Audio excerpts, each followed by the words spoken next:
So we begin part 2 of the ALTA NSPS land title survey section, starting with part 5D, buildings, probably the simplest section of the whole specifications. The locations of building on the surveyed property observed in the process of conducting the field work. So that's saying that basically we need to locate the buildings. It's not optional. You know, some states they just look at boundaries as being required, improvements being totally contractual. An ALTA NSPS land title survey is a contractual engagement where you are agreeing to a higher level of standards, and so part of that standard is that we locate the buildings. Simple enough. Easements and servitudes. Again, this is all under Section 5 field work. So we're to locate in the field evidence of any easements or servitudes burdening the subject property as disclosed in the documents provided to or obtained by the surveyor pursuant to Section 4 and observed in the process of conducting the field work. Part 2 is easements, evidence of easement servitudes used by other than the apparent occupants of the surveyed property not disclosed in the documents, but observed in the course of the survey. So that's similar to the other section. Basically, if you see something that indicates some sort of easement, servitude, encumbrance, some sort of use over the property, roads, drives, sidewalks, paths, and also utility service lines, utility locate markings, water courses, ditches, drains, telephone lines, all these things, they indicate that somebody other than the fee holder of the property has an interest in the property. One example of what they're looking for here is something that I have found a time or two, where a utility locate has been done at some point in time, either on our behalf or for us in coordination with our survey or by a neighboring property, and come to find out there's a utility line that crosses the corner of our property. Now, it was not intended to. There is no easement for it, therefore they thought that they were putting it on the adjacent property, but they didn't. They just went out at the most convenient place to connect to that utility, ran a service line through our property to the property next to us or behind us without an easement, and now you have a potential easement or potential burden on the property, because if your client exercises full dominion over the property and goes out there with a track hoe and cuts into that fiber optic line or that natural gas line, bad things will happen. So from a legal standpoint, that's a potential burden that restricts the use of the property. That's something that title insurance and a potential owner or buyer needs to know about. Especially in lower lying areas, coastal areas, areas down around the coast of Georgia, areas out in western Tennessee or central Tennessee. There are a lot of places where ditches and drains are major. You know, down in Florida there are canals that may be dry, may appear to be just a substantial, ditch, but they in fact may drain hundreds of acres during rain events. And so these things are potential servitudes or easements that burden the property. We have to be cognizant of those and show those. And not only with ALTA surveys, these things are things that should be reported and reflected on just a standard boundary survey. Not so much because our standards in Georgia or Tennessee or Alabama require it, but if there is this issue that comes up in the future to where our owner goes out to dig a big concrete foundation and tears into this utility line, and it's discovered that we had evidence of it, we had some physical notice of its existence, and we did not report it, then we could have some negligence claims there. We could be subject to some damages. Continuing in 5E, Part 3, surface indications of underground easements or servitudes, and this is largely redundant, but they're not talking about markings so much as like utility cuts, vent pipes, filler pipes, and utility locate markings. So that is a little bit redundant, but I guess they're just trying to be very thorough. Part 4, evidence on or above the surface of the surveyed property observed in the process of conducting the field work, which evidence may indicate utilities located on, over, or beneath the surveyed property. Example of such may be pipeline markers, utility locate markings. So this is the third time they've mentioned this in section 5E. You kind of need to be getting the point. Guy wires, utility poles on or within 10 feet of the surveyed property. So because some of these, utility lines can have blanket easements or easements that later become fixed to where the feature was located because the exact location was not known when the easement was granted, they can ripen into easements. And if a common grantor granted an easement for a utility line and you find a pole 10 feet from the property line, that might be an indication that maybe there's a utility easement over there that's not been picked up in the records or that people have not realized affected our subject property. So, that's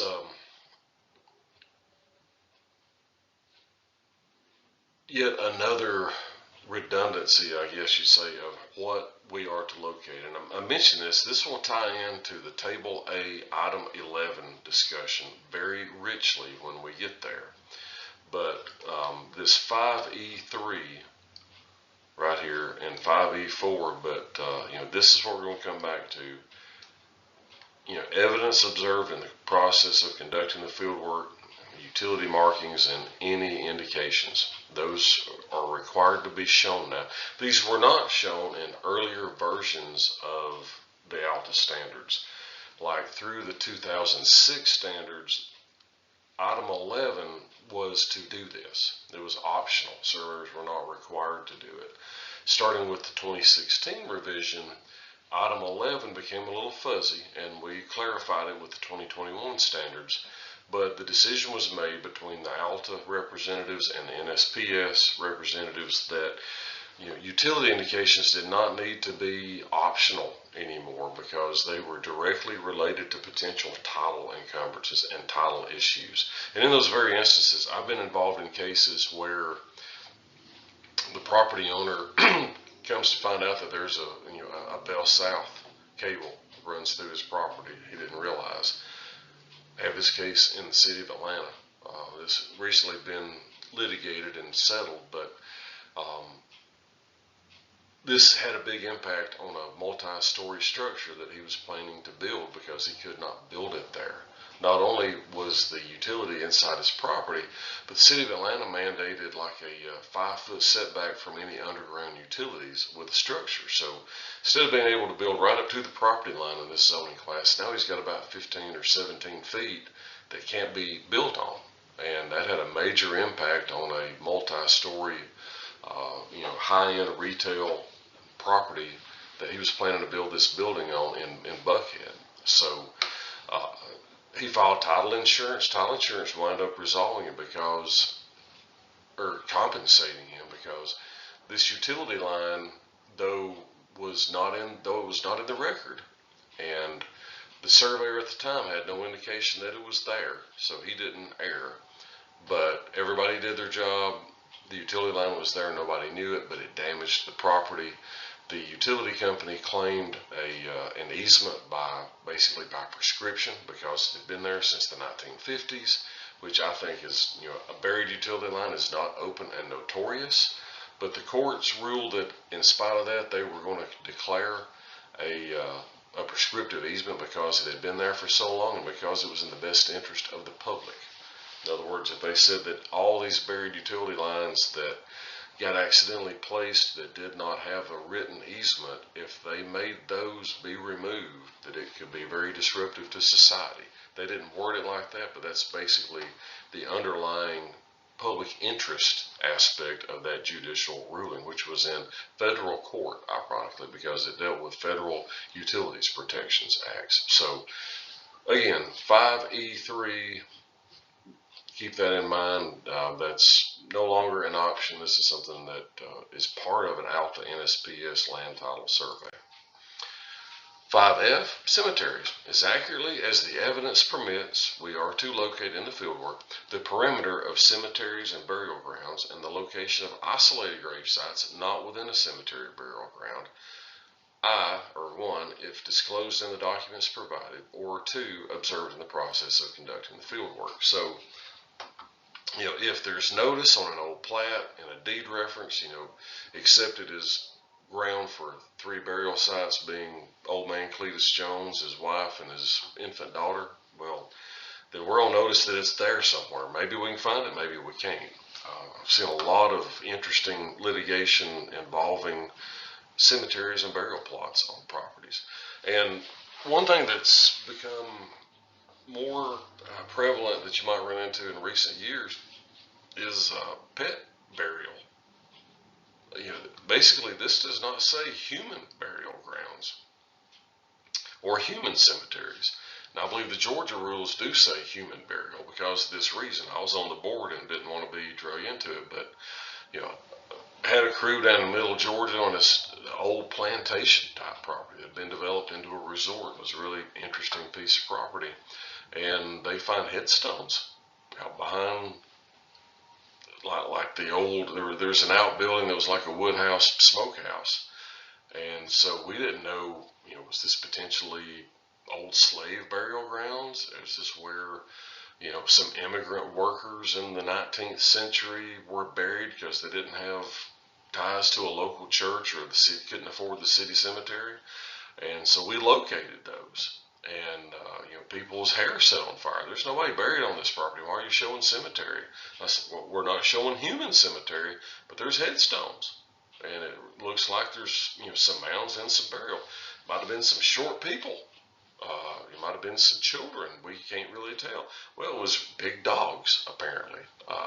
But anyway, we have to be evident of this because there are laws when there are human burials on the property. And the only reason I bring up the pet burials is sometimes you got to have be able to tell the difference, or before you really set off red alerts that there's a cemetery on the property, you might have to do some additional resource or digging to say, hey, is this human burials? Who knows about these headstones?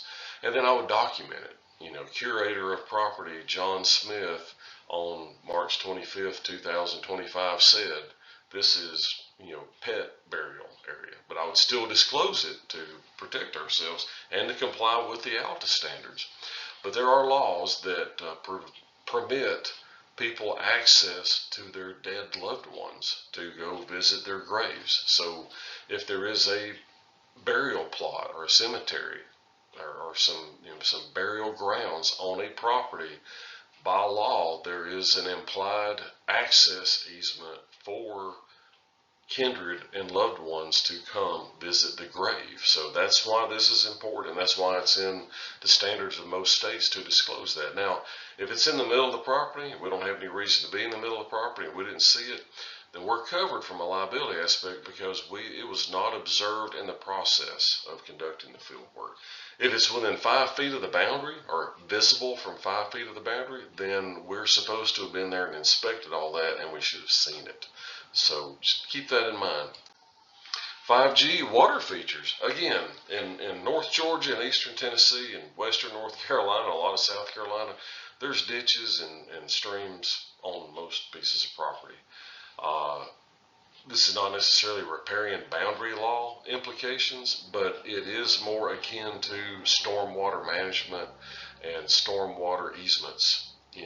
Whose water is it? Are we receiving drainage from somebody else's property? Now, I tend to think about this on an ALTA survey pretty much with the context of, is it piped? Because, as Kyle Lipstick says in some of the seminars that we've been on, if you go and plug up the upstream end of the pipe, somebody's property is going to flood. So that pipe has some rights associated with it. They may not be legally defined, they may not be well understood, but there are some legal rights associated with a pipe that starts on your property and discharges on mine. If I plug up my end of it, it's going to have the same thing. There's potentially some also equal damage aspect. But especially in lower lying properties, these ditches, canals, and they can have impacts. Swamps and marshes. Also, that becomes, you got wetland laws and land use restrictions. So this used to be part of a Table A item that has been removed to locate wetlands and water features. Now it is required. right here in 5G1.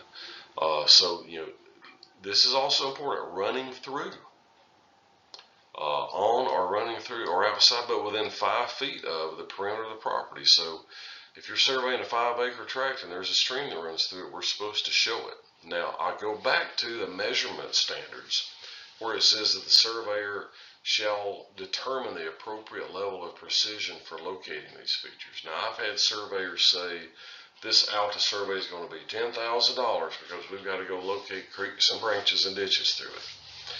No, I don't think that that's necessary. I believe all we're required to do here is put the viewer of our plat on notice that there are some water courses, because that's an ALTA standard. It means more in some areas, some states, some properties than others, but it's a requirement. There are these various legal aspects that come along with water courses and ditches, but if we can get a good direction from each end of the property and show it approximate, if it's not in the middle of the property, if the purpose of our property is because somebody's wanting to build a building in there, then the location might be more important. And you can tie that back to the earlier standard where it says that we should take into account the use or planned use of the property. But if we're just doing an existing piece of property and there's a stream that runs through part of it, then if we can show it approximately, if we can take estimated location off of a GIS topo map or something, then I think that's fine. Now, 5G2 talks about we must locate the location of any water feature forming a boundary of the surveyed property. So this is definitely riparian boundaries right here. Or littoral, where we're talking about top of bank, edge of water, high water mark. These are all things we covered in legal aspects. But all these things which should be congruent with the boundary is described in the record description, blah, blah, blah. So, where a water feature forms a boundary, then locate it accurately according to the measurement standards of the ALTA specs or your state standards. And we should list the attribute of the water feature located, not just say Oconee River. We need to say along the low water mark of the Oconee River, or along the center line of the Chestatee River, etc. Part 6. This is where the rubber meets the road and what our clients see: the plat or the map. A plat or map of an ALTA NSPS land title survey shall show the following information: where dimensioning is appropriate, dimensions shall be annotated, and what is, in the surveyor's professional opinion, the appropriate degree of precision. So if we're dimensioning to an old shed, we want to say to the nearest foot, and it's nowhere near a property line, that's okay. Some people will put the dimension to the 100th, but realize that if it's just an old sloppy leaning shed corner, saying that you measured that precisely to the 100th of a foot's kind of foolish. I usually go to the 10th.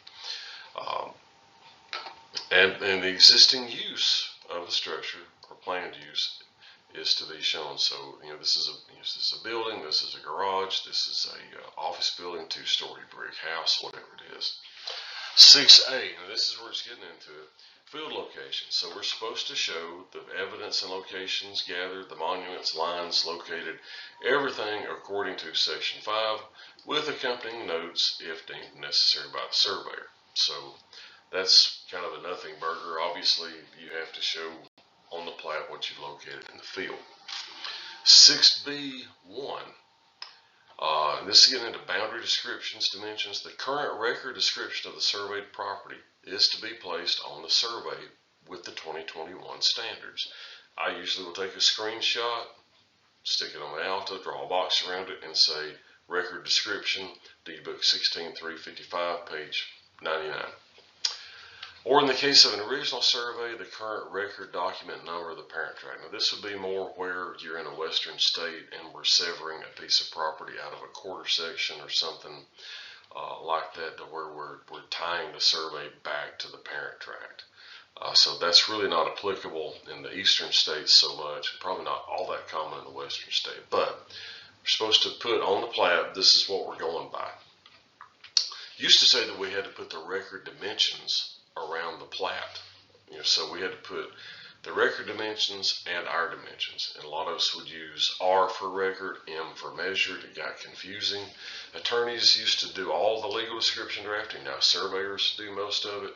They would always draft the description off of the record dimensions, even if they were wildly different than what we had surveyed, because that matched what they already had. Maybe they didn't have to draft it at all. They just copied the old one. But that's gone away, and I like the fact that that's gone away. They just cause confusion. But we have to include the record description. Now, with some people, again, ALTA standards are a guideline in some ways. It's not always common in some of our southeastern states to include this. And so what I do is I put a note on the plat in those situations, or when I'm dealing with those title insurers, as per section 6B1A, the current, the record description is recorded in deed book so and so, and I include on the face of the plat a reference to it. But anymore, it's just easier sometimes just to take a screenshot, snip and clip it.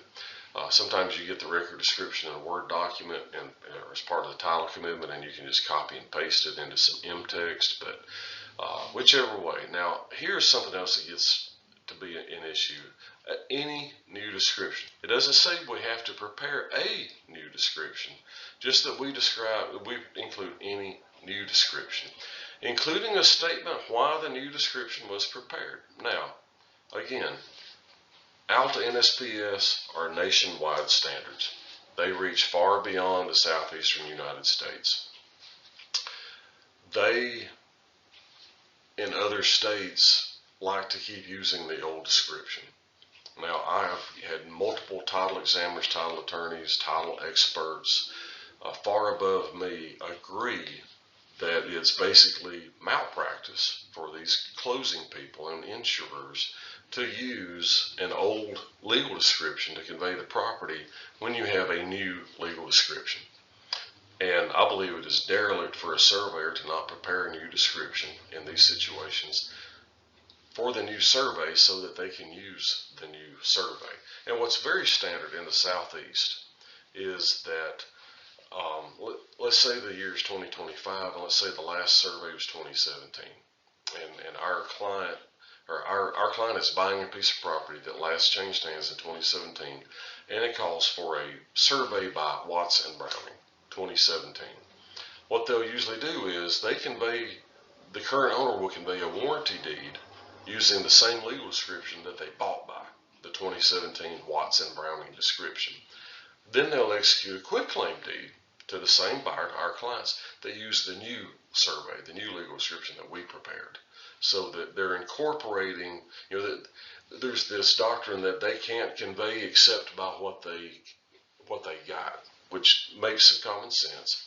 But realizing that a legal description of a piece of property is kind of a breathing document that can change a little bit, or that the measurements might differ, but the lines are the same. So the warranty deed of the old description says that the seller is conveying by what they bought by, yay, and also we're incorporating the new description with this quitclaim deed. So if there's anything, if there's any differences, any actual gores or overlaps not detected, we're quitclaiming that as well. And then the next time our client sells in 2035, they'll issue a warranty deed based off of the 2025 description and a quitclaim deed with the 2035 survey. At least that's how it's been done. But there's an overall trend in the western part of the country to not get a new description, don't use a new description. And when these national companies that survey nationwide, when they come in, they don't want to do a new description. They just want to use the old record description. And really, that's a big red flag that they're not doing their job. They're not doing a new survey. They're just trying to put a paint job on the old survey and copy the other guy's work without actually doing a good field survey, and that's a big red flag. But just say if a new description is prepared, a note must be provided stating that the new description describes the same property, which is a good idea, and if it doesn't, how the new description differs. So a prime reason why one should be included regardless of how you come down on this is what if there's a right-of-way taking. You can use the old description and say less and accept property and right-of-way deed such and such, but really a good as survey description should reflect the new boundary as affected by the new right-of-way taking. in my opinion. So that's 6B 1 and 2. Here's number 3. They're real big on this, and we have to keep beating it into people. The point of beginning, the remote point of beginning, which is a term we don't use much in the Southeast, or point of commencement, which is the common term we do use, and all distances and directions identified in the record description of the surveyed property and in the new description if one was prepared. So let's stop right there. So whatever the record description calls for, whatever that original point of beginning or point of commencement was, even if it's been obliterated, doesn't exist anymore. Maybe it's a right-of-way intersection that's been widened and worked over 2 or 3 times. We still have to tie our property boundary back to where that was. We can't just, if the tie is to a right-of-way intersection over to the east and that intersection's all gone, that road's been redone, that's a bad idea. Let's go over this landlocked line intersection over here 400 feet to our west. No, that does not work on its own. You have to address that carefully. In other words, you have to take steps, research some field location to make sure, okay, this is the same property, even though this road intersection has been redone. I saw the plans on how the road was redone, and I'm certain that within reasonable tolerances, my property is that correct distance out to that right-of-way intersection. Now, for future references, I'm offering you an alternate point of beginning over here to this, this iron pin that I found at the right-of-way intersection. That's a good solid point that's incorporated in other people's title. It meets the requirements for a point of reference. Everything's lovely, but you have to tie those together. So we have to be tuned in with the record dimension or the record point of beginning, point of commencement.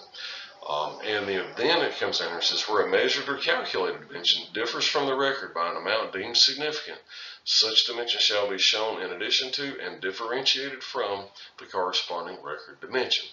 So, and all descriptions must be horizontal ground dimensions.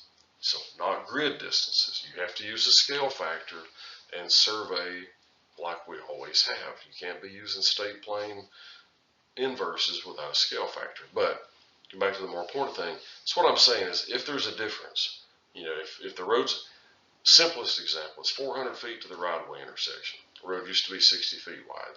Now they've widened it 10 feet on each side to an 80-foot right-of-way. So instead of being 400 feet, it's only 390.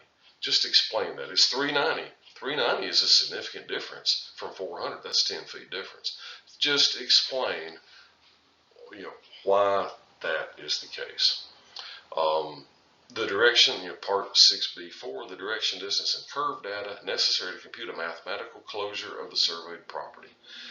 If the record description does not mathematically close, we shall note such. And we shall also include the basis of bearings, which is also a requirement in Georgia, where it differs from the record basis and the difference. So we're really supposed to say, if the record description was magnetic or something, and now we're on grid, we should say that we're rotated 2 degrees, 19 minutes, 42 seconds to the west, to give a good indication. 6B 3 and 4. Now 6B 5. The remainder of any recorded log when the survey is composed of only a portion. So we're going to be, if this is a cutout, we're going to be showing the parent tract. And where, this is another thing worth noting, 6B6, when the surveyed property includes a title line defined by a water boundary, we're required to include a note on the face of the plat, noting the date that the boundary was measured, in other words, when the water boundary was located, what attribute of the water was located, top of bank, center line, low water, etc. And a caveat that the boundary is subject to change due to natural causes, and that it may or may not represent the actual location of the limit of title. So in other words, this is just a big red riparian red flag that surveyors are being required by ALTA to put up. So, if that riparian boundary changes, the property line changes too, and we're not certifying and they are not insuring. They're not looking out for us, they're looking out for them. They're not insuring this land that they picked up by accretion, or that they lost by avulsion. They're not going to say, oh, you lost a quarter of an acre because of a gradual stream change. Here's a check for $25,000. No, they're just basically saying, the actual location, the limit of title is the water boundary, wherever it may be.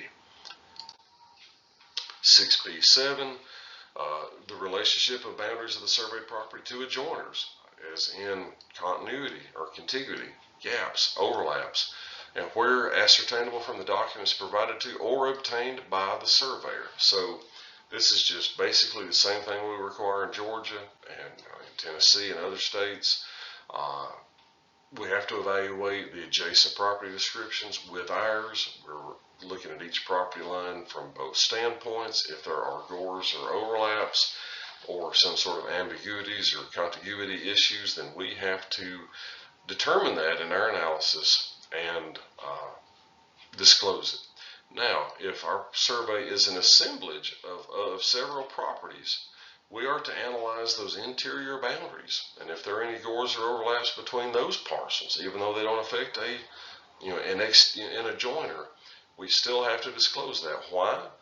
They want to know if they've overlapped themselves because they've paid for property twice, and if it's a 1/10 of an acre overlap and they come up a 1/10 of an acre short, they want to know, oh, well, we didn't come up a 1/10 of an acre short, we paid for the same 1/10 of an acre twice. But if there's a gore in there, there's a potential liability for some previous owner to say, oh, Granddaddy kept that little 10-foot strip out because that's where he had buried his gold. That's my property. You're trespassing. I mean, I've never known of that happening, but an interest in a previous property owner and a gore within a large assemblage can be kind of terrifying. Matter of fact, there was a couple of small gore strips in the middle of Truist Park in the baseball field that had to be resolved by quiet title action. And here, we're supposed to use our measurements, not copy the last guy's measurements. And when the results differ significantly, so if we're within, we talked about the positional tolerances, you're almost, on that one line we're allowed 1300ths without ever even scratching our head. But if we determine, in our opinion, the difference is more than it should be, then we need to explain. The surveyor must explain this information. So if the call is for a 1-inch pipe, we find a 1/2-inch rebar and it's 4/10 from where it's supposed to be, nowhere within 700ths or any of those ALTA tolerances. But we decide that that's the correct pin, then we just come back and say, the open top was not recovered. This rebar was found and held as it, appears to match the previous location within survey tolerances for the state of Rhode Island.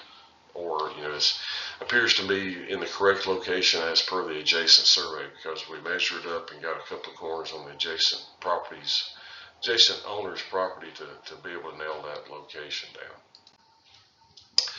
6B9, the location of buildings and property dimension perpendicular to the boundary lines that we deem appropriate. So we usually draw the closest corner of the property to the closest corner of a building to the closest property line, 2 or 3 different ones.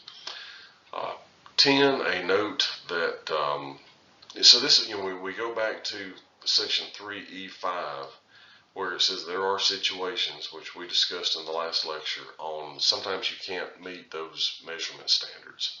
And when that is the case, 6B10 requires us to explain it, even though 3E5 required us, recognize that we have to explain it. So if it's one of those situations where your field precision does not meet ALTA standards, it's not a big deal as long as we're meeting state standards. We just come down here and say, note required by 6B10, our survey did not meet such and such standards because it was in a swamp or because of whatever. If they're a part of the property where we could not get within 5 feet of the boundary to identify things, then we've got to note it. A lot of times there'll be a fence a foot from the property line. We can't go to the other side of the fence. Make a note, fence 1 foot from property line. That's basically saying we can't go to the other side, but it might not be a bad idea to spell it out and say, could not access all the property within 5 feet of the boundary. Note on the plat indicating the source of the title commitment. So yes, we have to identify, this Chicago Title Insurance commitment number, 26-124B, the effective date, and the name of the insurer. So, Chicago Title Insurance Company, title commitment dated such and such, and number such and such, so that we're incorporating it. Now we go to 6C. This section on the plat and map is just talking about easements, servitudes, right-of-ways. 6C1, the location and recording information on all plottable right-of-ways, servitudes burning the property as evidenced in the documents obtained or provided to the surveyor. 6B2 is a summary of all of these matters related to survey, related to the surveyed property, identified in the title evidence, which is usually a title commitment provided to the surveyor. So that's where we need to go through the exceptions in the title commitment and identify all of them both in a table and also graphically on the plat. This is, exception 17 is an easement to Atlanta Gas Light. It crosses the southwestern corner of the property as shown. And then where it crosses, we say Atlanta Gas Light easement, D-Book 735, page 68, exception 27 or 17, whatever it is. And so this is just giving us a little more detail here under section 6C2. Such summary must include the record information and a statement indicating whether it lies within or crosses the surveyed property, and a related note if its location is shown, if its location cannot be shown, if there was no observed evidence. So in other words, if that gas line easement is on the record and you can locate it on the property but you didn't see any markers, then we should say no evidence was observed of it. That's just telling them that it's apparently not in use. Might also be an indication for somebody else to realize that might not even be in the right place. Or if it is a blanket easement. A lot of power line easements were for the purpose of building a power line where they didn't know where it was going to go at the time, so it's blanketed. It's over my whole property. Now, under doctrine of blanket easements, it's confined to where they actually built the utility. But if it's the face of the document says it's blanket in nature and cannot be plotted, that's what we put on the summary. We're also to say if it is not on or does not touch the property. If we can identify that it's to the west of the property, then we say it's to the west of the subject property and does not affect it. If it limits the access to an adjacent highway, in other words, a conveyance of access rights needs to be explained. If what's provided, what we find is not legible, then we just need to say it's illegible and cannot be analyzed. I put that note on there a few times. People don't like it. Well, can't you kind of tell what it says? No. I need a legible copy, or I can't tell you what it does to the property. If the surveyor has indication that it may have been released or otherwise terminated. So sometimes there are temporary construction easements, and they'll have an expiration date. If those appear in the title commitment and it was for a duration of 5 years from 1987, well, let's just make a note that per language in the easement, it expired in 1992. And so where there's multiple parcels, we have to break this up, to where each one is affected uniquely. Still under 6C, if there's no access to an abutting street, we need to note that. If we need to locate on the plat, not only in the field work and the research, this is kind of redundant. It comes back around with the locations and widths of right-of-ways abutting or crossing the surveyed property, and identifying titles of all plats, right-of-way maps, or otherwise that affect the subject property, which we're already required to do in Georgia. ALTA's just being kind of thorough here. Still in 6C. For non-platted adjoining land, the recording data and tax parcel identifying the adjacent tracts. So this to me is really not under easements, servitudes, and right-of-ways, but this is maybe documents, but it is what has to be shown on the plat or map. Platted setback or building restriction lines that appear on recorded subdivision plats. So where they appear on the recorded subdivision plats, or where they're disclosed in some documents like covenants, then we're supposed to show that on the plat. We're not required, which we'll cover in Table A, we're not required to go do a full zoning investigation and check for variances and rezoning histories and conditions and stuff like that. But if it's on a recorded document, we're supposed to show those. And 6C8, if in the process of doing the survey we become aware of a recorded easement not otherwise listed in the title evidence, then we must advise the insurer Unless the insurer provides evidence of the release, we are to show or otherwise explain it on the face of the plat. I will occasionally run across an easement that affects our subject property that's not in the title commitment. Sometimes they've decided to insure over it, so it's not accepted, but it's still of record, and we're still required to show it. So if we show it, we've got to say, hey, did you find this easement in deed book so-and-so?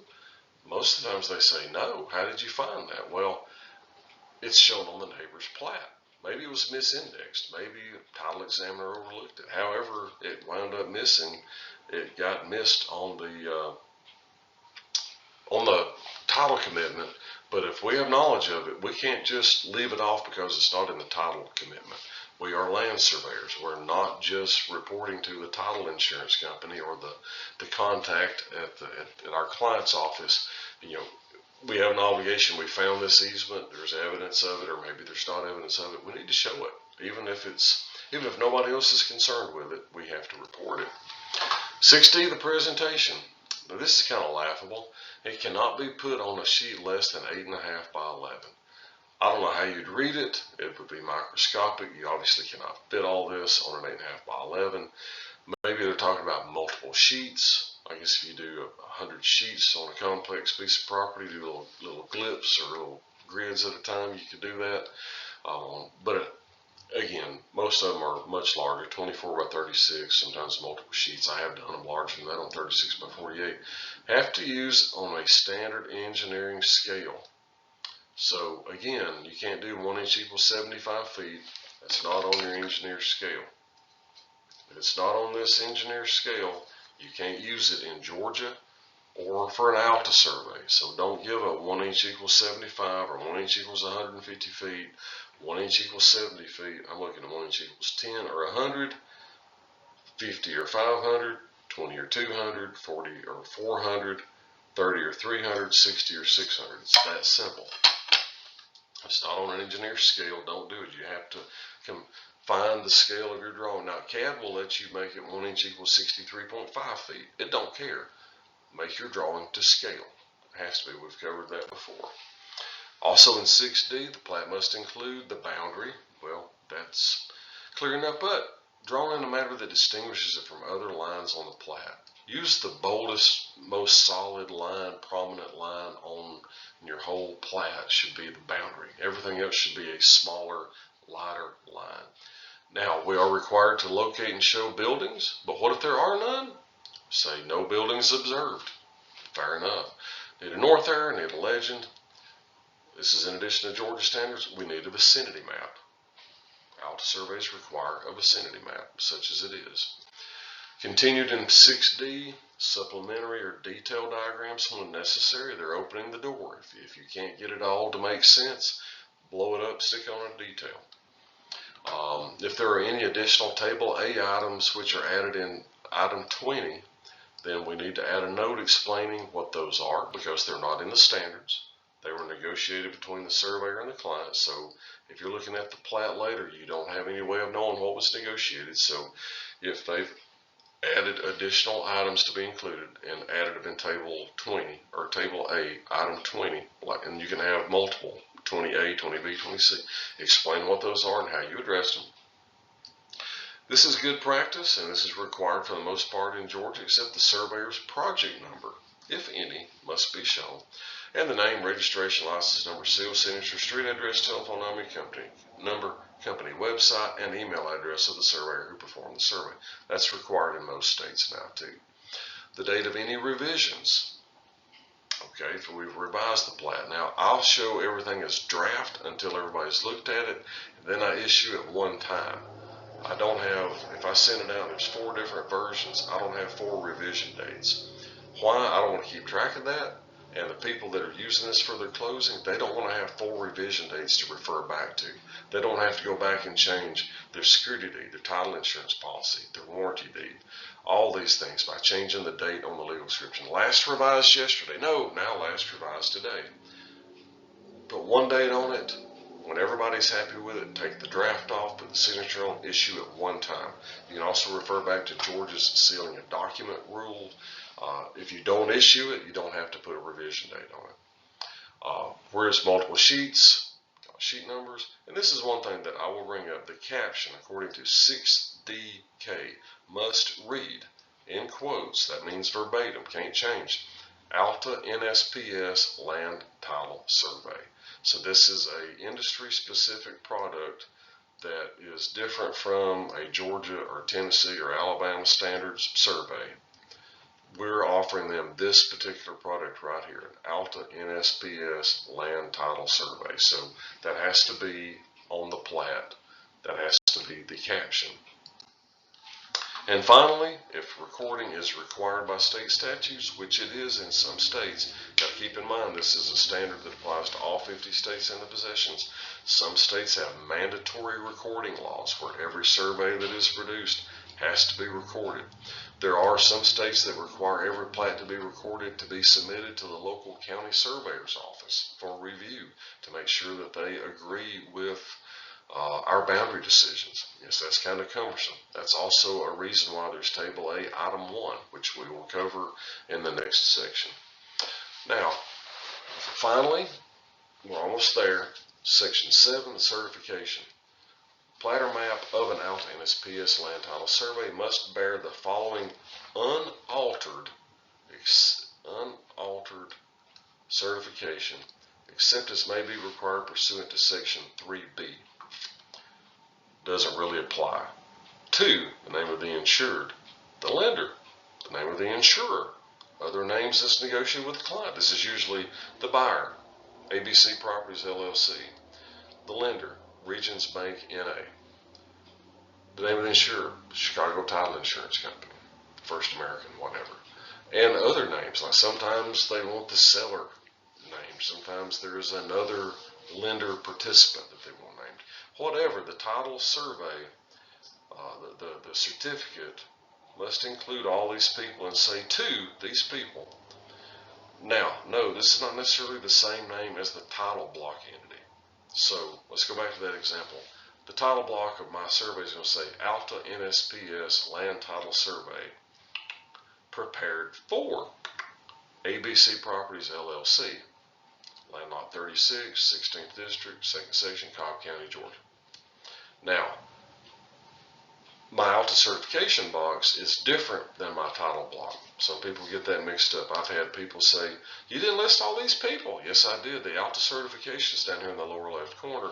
You're looking at the title block in the upper right. I only name the primary owner, the primary client. I don't name all those people in my title block. That gets to be cumbersome. I put them in a certification just like the ALTA certification requires. And I'll give you some examples. But then after we say to these people, we state this language verbatim. This is to certify that this map or plat has been blah, blah, blah. This is the language it has to be. Now, some lenders used to be bad. It's pretty much stopped now. They wanted all kinds of additional things in these certifications. We further certify that all aspects of this property are compliant with local and state law. They wanted us to certify the things that we could not certify to. They wanted to have somebody else to sue if there was a problem somewhere. And the surveyors on the ALTA NSPS board and the ALTA people, they agreed that was too broad. And so if you want an ALTA survey, it is an industry-specific product governed by these exact standards. It will have this exact certification. So if they want you to certify that all buildings are within setbacks and all easements and burial grounds are hereby shown, well, if we have no notice of them and they're not evident, we can't say that. There might be some that we don't know about. So don't certify the things that you can't certify. But if they want to do that, you can't call it an ALTA survey. You have to use the unaltered certification.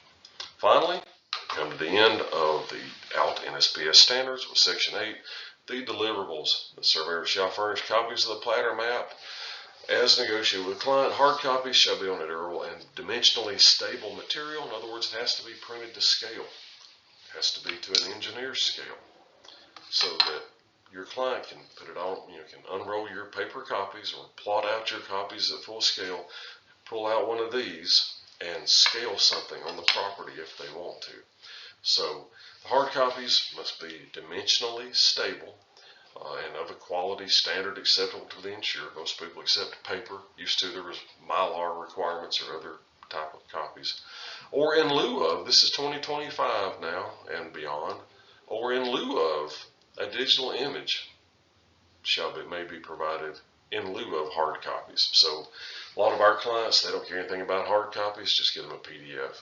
In the old days, all they did was took our PDF, eventually sent it somewhere to be scanned and then destroyed, and they kept the electronic copy. So if you can send them a PDF, they're happy from the get-go. This concludes the ALTA NSPS land title specifications lecture, and next we will discuss Table A, which is more fun than an all-day wedding.